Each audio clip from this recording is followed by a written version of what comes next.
Olá pessoal, sejam mais uma vez bem-vindos. Nessa nossa aula vamos entender um pouco sobre o subdesenvolvimento, sobre o mundo subdesenvolvido.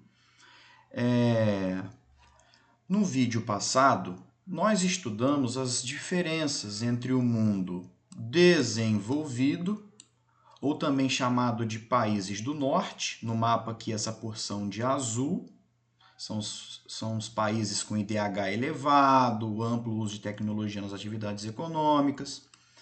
E vimos o mundo subdesenvolvido, essa parte rosa no mapa aqui, o mundo do IDH baixo,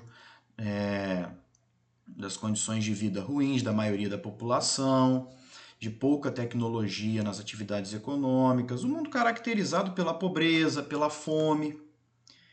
E na aula de hoje tentaremos entender as razões do subdesenvolvimento e algumas medidas que poderiam ser adotadas para estes países, chamados subdesenvolvidos, poderem melhorar as suas condições sociais e também econômicas.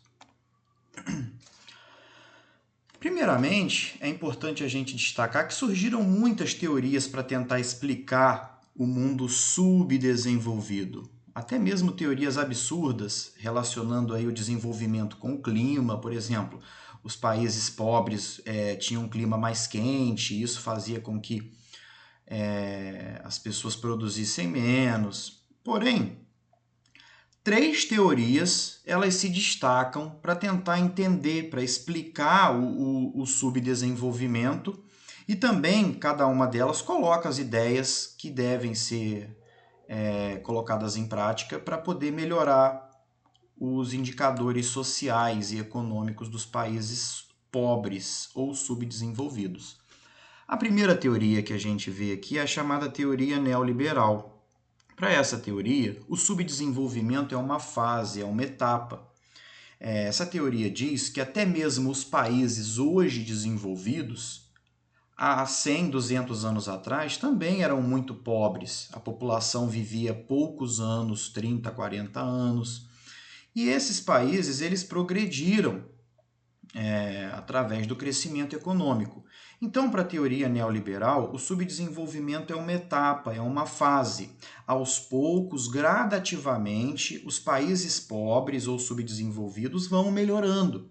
Devagar, mas vão melhorando. Basta pensarmos, por exemplo, vamos pegar aqui um exemplo, o Brasil, por exemplo. Há 50, 60 anos atrás, a pobreza era muito maior. Havia uma quantidade de pobres muito maior. Hoje, essa quantidade de pobres, de pessoas famintas, miseráveis, já reduziu bastante. Então, essa teoria ela tem uma certa aceitação.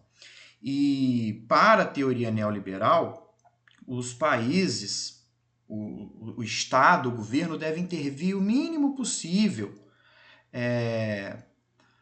na economia, deixando as empresas de fora entrar, incentivando o desenvolvimento econômico, o crescimento econômico e, por fim, o progresso econômico acaba chegando, se expandindo.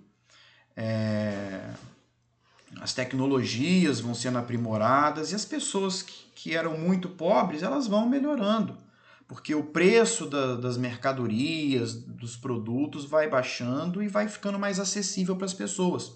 Para a teoria neoliberal, se não houver nenhuma guerra, nenhuma catástrofe, por exemplo, e se o governo souber apenas manter o crescimento econômico, dar liberdade, abrir as fronteiras para as empresas de fora entrarem, esses países pobres eles vão gradativamente melhorando.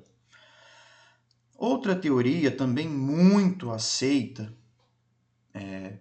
pelos acadêmicos da geografia é a teoria estruturalista. Para a teoria estruturalista, o subdesenvolvimento ou a pobreza dos países acontece porque os países ricos exploram os países pobres. Os países pobres eles são muito dependentes dos países ricos ou desenvolvidos. Como assim? Vamos pegar um exemplo para ficar um pouco mais claro. Um país subdesenvolvido, ele não desenvolve tecnologia, então ele vai exportar o quê? Ele vai vender o quê para os países ricos? Produtos primários, café, cana, cacau, carne, minérios, por um preço muito baixo.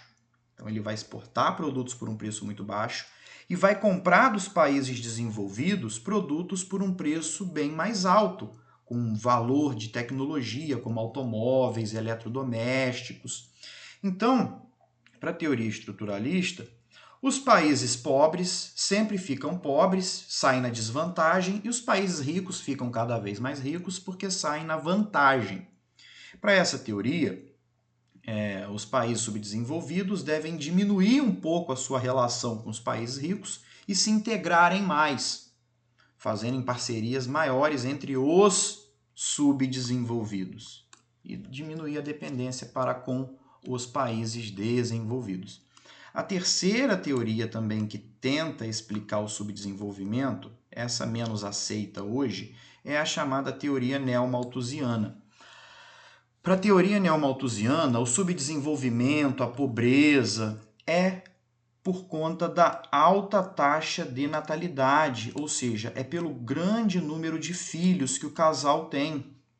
É uma teoria que considera aí que, pelo fato das famílias terem muitos filhos, a mulher não é inserida no mercado de trabalho, o casal não consegue trabalhar, produzir tanto, ter criatividade para inventar, para estudar, para se dedicar a melhorar a sua carreira profissional. Então, essa teoria culpa as crianças pela pobreza, pelo subdesenvolvimento, pela fome. E para essa teoria, o governo deve controlar o aumento da população, deve incentivar, por exemplo, o aborto, os métodos contraceptivos, como a pílula anticoncepcional, camisinha, para as famílias terem menos filhos. Inclusive, muitos países desenvolvidos, eles incentivam essas ideias e através de ONGs, de financiamentos, para os países subdesenvolvidos adotarem essas ideias de reduzir o número de filhos. A teoria neomalthusiana, ela vai dizer, inclusive, que o aumento da população, causado aí pelo número grande de crianças que vai nascendo, é inclusive fruto de... vai causar degradação ambiental, conflitos, como eu disse.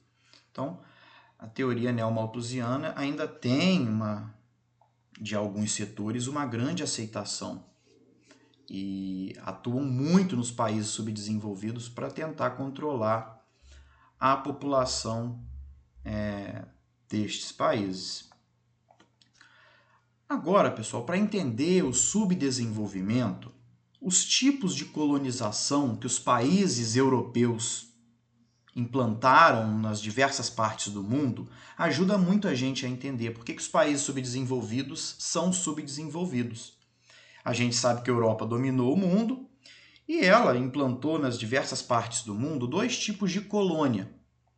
As colônias de exploração, na maior parte dos países, e as colônias de povoamento em alguns países. Em alguns países como Canadá, Estados Unidos, Austrália. Então, o que era a colônia de exploração que nós estamos vendo aqui? A colônia de exploração era aquela baseada na escravidão e no latifúndio. Então, esses dois principais fatores, temos outros, mas os dois principais fatores são escravidão e latifúndio. Latifúndio é grande propriedade rural pertencente a um dono só. Essa história de muitos lugares do mundo que foram colônias de exploração levaram ao subdesenvolvimento. Isso é um fato. A escravidão ela vai ter o seu fim, mas essa enorme massa de ex-escravos não vão ser devidamente integrados à sociedade. Vão formar a massa de pobres, de analfabetos, de pessoas com qualidade de vida ruim. E a concentração de terra vai gerar uma quantidade de ricos muito pequena. Então, escravidão e latifúndio gerou o quê? Muitos pobres e poucos ricos. É a característica principal dos países subdesenvolvidos, essa desigualdade social. Então, quais foram os países que tiveram colônia de exploração? Brasil, Bolívia, enfim, América Latina, a grande parte da África, algumas partes da Ásia.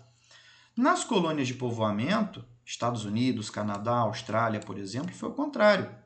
A escravidão foi reduzida, as terras eram bem distribuídas, de tal forma que as pessoas iam progredindo com um certo equilíbrio econômico. Não havia uma diferença tão grande entre as pessoas. Então, com o passar do tempo, nesses países criou-se uma classe média muito grande. Classe média são pessoas que não são nem tão ricas nem pobres.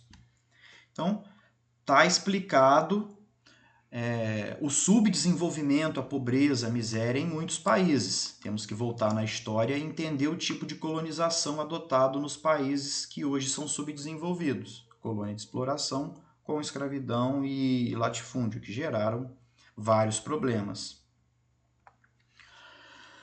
Aqui a gente vai entender um pouquinho daquela teoria estruturalista que fala das relações dos países desenvolvidos com os subdesenvolvidos. Então vamos voltar na história.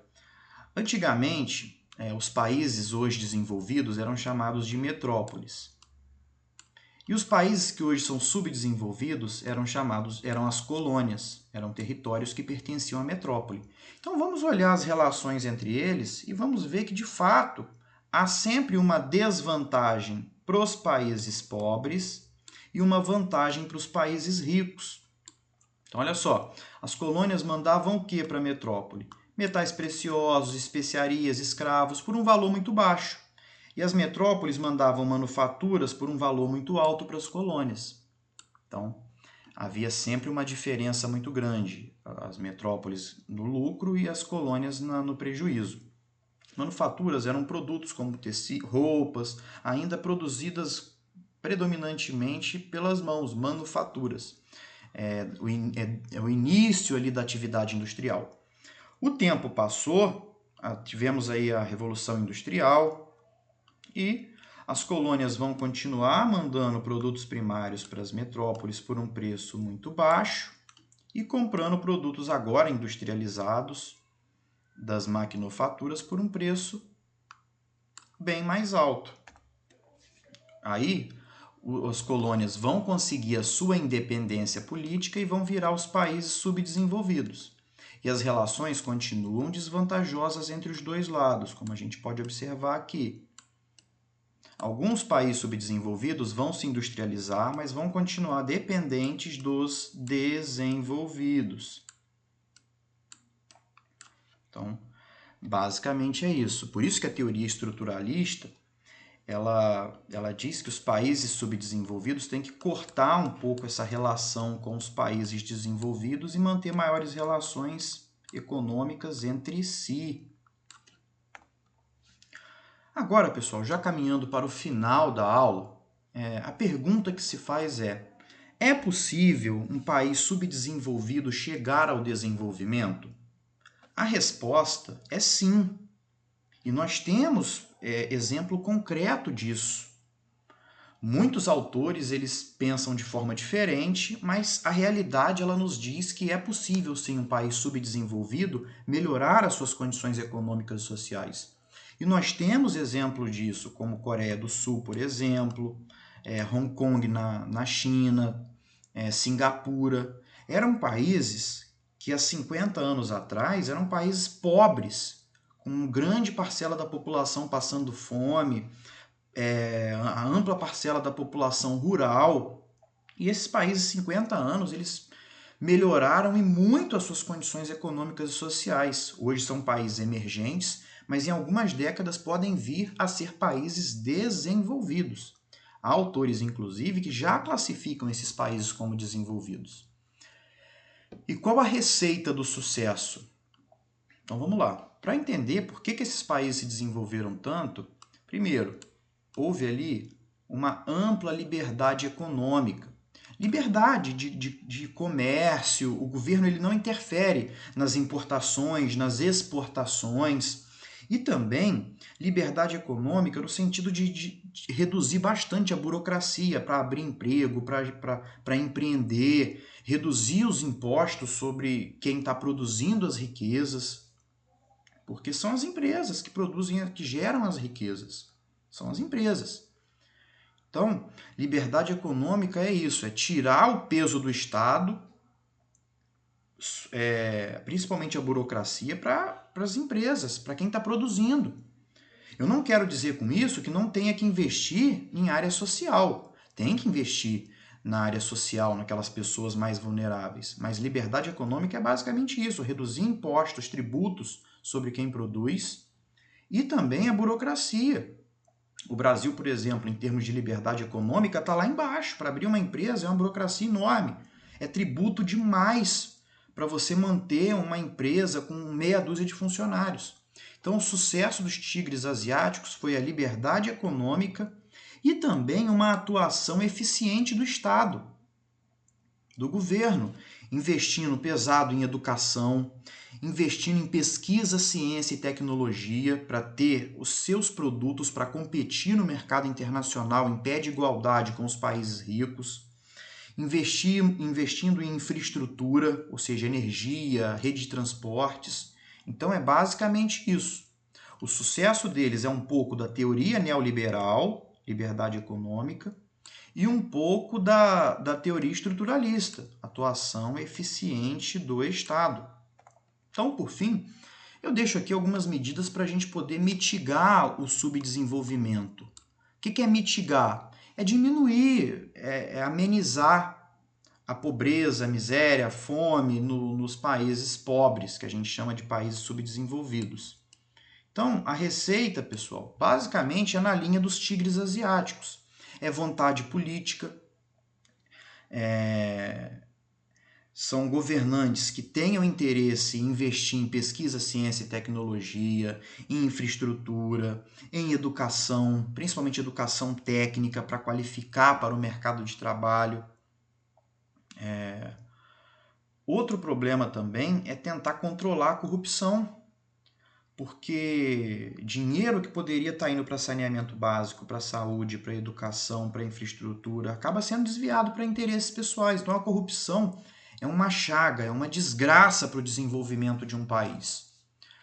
Como eu disse, investimento em pesquisa e tecnologia para a gente poder ter competitividade.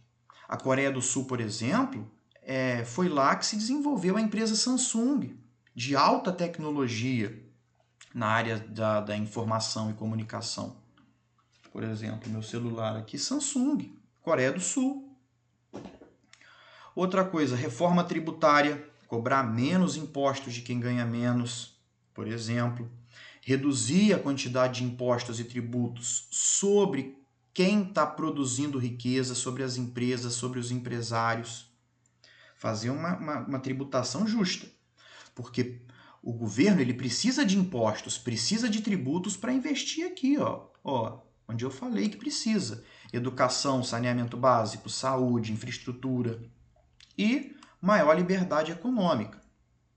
É o Estado, é o governo diminuir a sua interferência na economia, diminuir a burocracia, diminuir a regulamentação excessiva, os impostos sobre quem produz. Então, é basicamente isso. Assim, nós concluímos este assunto.